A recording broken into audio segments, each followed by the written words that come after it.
In the financial heart of the world, where $1 billion moves in a microsecond, a homeless man was about to get a lesson that would make him a millionaire.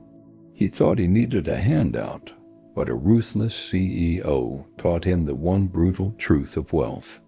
No one pays for pity, they only pay for value. This is the story of how a man went from begging on the street to building an empire, all because of one conversation. In the middle of the city's chaos, 24-year-old Jason was invisible. He sat on a piece of cardboard, hungry, cold, and ignored by the men in $5,000 suits rushing past. To them, he wasn't a person. He was just an obstacle on the sidewalk. But in exactly 6 months, this kid shivering on the pavement would become the man these same millionaires would wait in line to see. How? It wasn't luck, and it definitely wasn't charity. It was a single brutal lesson that broke him down and built him back up. This is the story of the real hustle on Wall Street. Jason sat outside a Starbucks, the wind cutting through his faded hoodie. But the cold wasn't the worst part. The worst part was the silence of being ignored.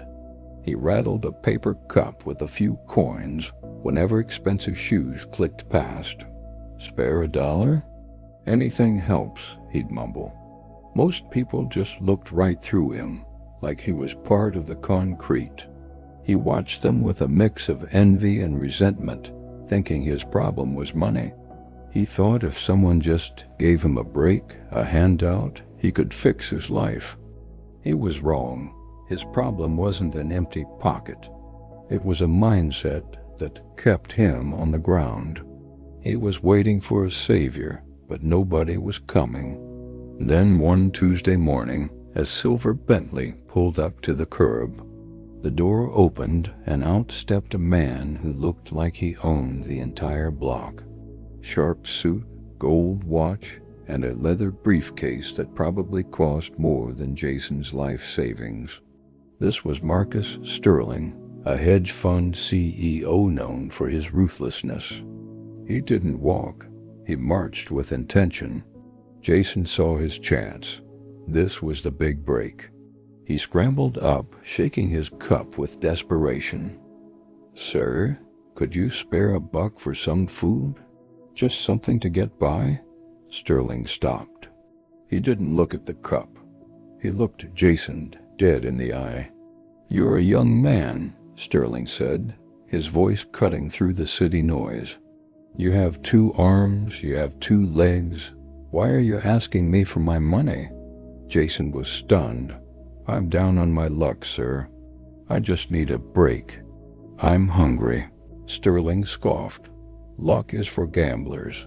In this city, we trade. You want my money? Fine, I have plenty of it. But what are you selling?" Jason's hands trembled. "I don't have anything to sell. I'm homeless. I have nothing." Sterling shook his head, disappointed. He looked down at his own Italian leather shoes, scuffed with gray dust from a nearby construction site. "I have a meeting with investors in 10 minutes, Sterling said. "My shoes look like trash. That's a problem. These investors trust me with millions because I pay attention to detail. If my shoes are dirty, I look careless. You want $5? Fix my problem." Jason looked at the shoes, then at his own dirty sleeve. Panic rose in his chest. "I don't have polish, sir. I don't have a brush," Sterling snapped. "Improvise. Figure it out. The world doesn't care about what you lack. It cares about what you can do." It was a test. Jason could have walked away, could have cursed the rich man for his arrogance. But something in Sterling's eyes challenged him. Desperate, Jason poured a little water from his water bottle onto a clean rag he used as a pillow. He knelt on the cold concrete. He scrubbed the dust off Sterling's shoes, buffing them furiously with the dry side of the rag until the leather gleamed. For 2 minutes, he wasn't a beggar. He was a man with a job. Sterling inspected his shoes, nodding once. Acceptable. He pulled out a thick money clip, peeled off a $20 bill, and handed it to Jason. As Jason reached for it, Sterling held it tight. "That's not charity," he said, locking eyes with him. "That's a transaction. You provided value, I provided payment. Stop looking for handouts and start looking for problems to solve. That's the only way you get off this street." Sterling walked into his skyscraper, leaving Jason holding the $20 bill.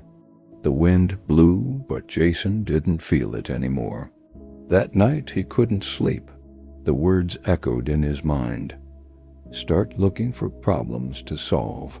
He realized he had spent years asking people to solve his problem hunger.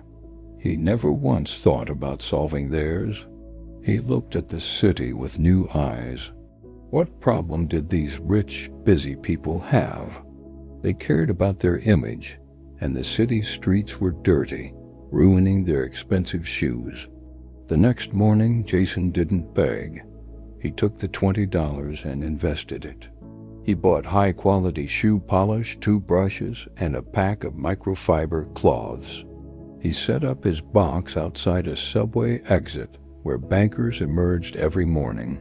He didn't hold a cup. He held a sign. Look sharp for your meeting. 2-minute shine. $5. For the first hour, nobody stopped. People laughed, told him to get a real job, but Jason didn't quit. He remembered the transaction. Then a nervous intern with dull shoes stopped, panicked about a meeting. Jason smiled. "I'll make them look brand new in 90 seconds. Or you don't pay."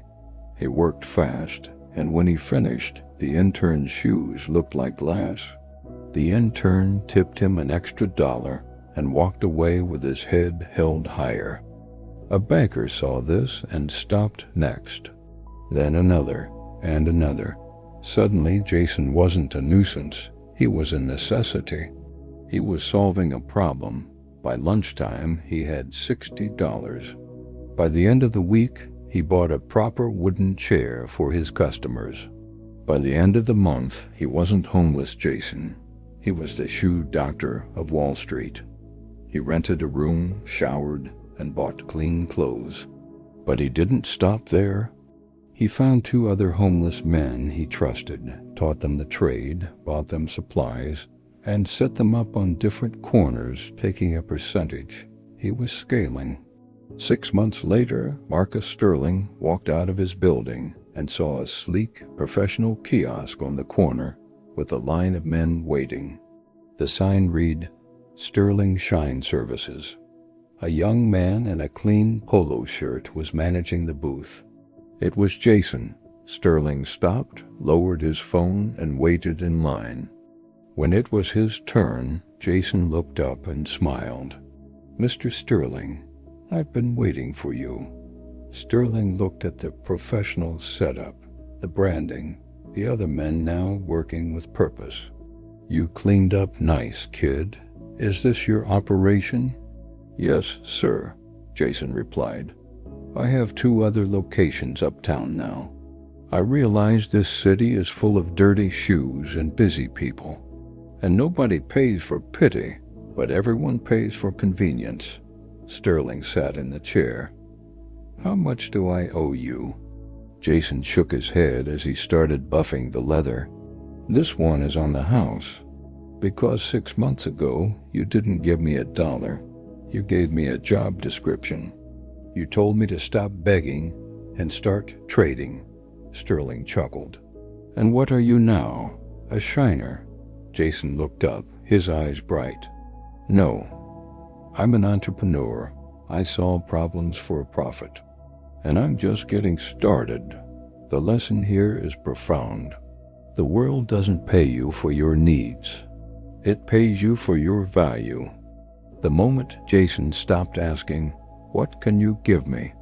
and started asking, "What can I do for you?" his entire reality flipped. Most people are walking around with a beggar's mindset, waiting for the government, their boss, or their family to save them. They are rattling their cups, asking for a raise, a break, or luck, but the market doesn't care about your needs. It cares about solutions. If you are broke right now, it's not because the world is against you. It's because you haven't found a problem worth solving yet. If you want to change your bank account, stop looking for charity. Stop waiting for a lucky break. Look for a problem. Is it dirty shoes? Is it a messy lawn? Is it a confusing website? Find the problem, solve it, and charge for it. That is the only path to building your own success. If you found value in this story, hit that like button and subscribe for more daily motivation. Don't just watch this video and move on. Go out there and solve a problem today.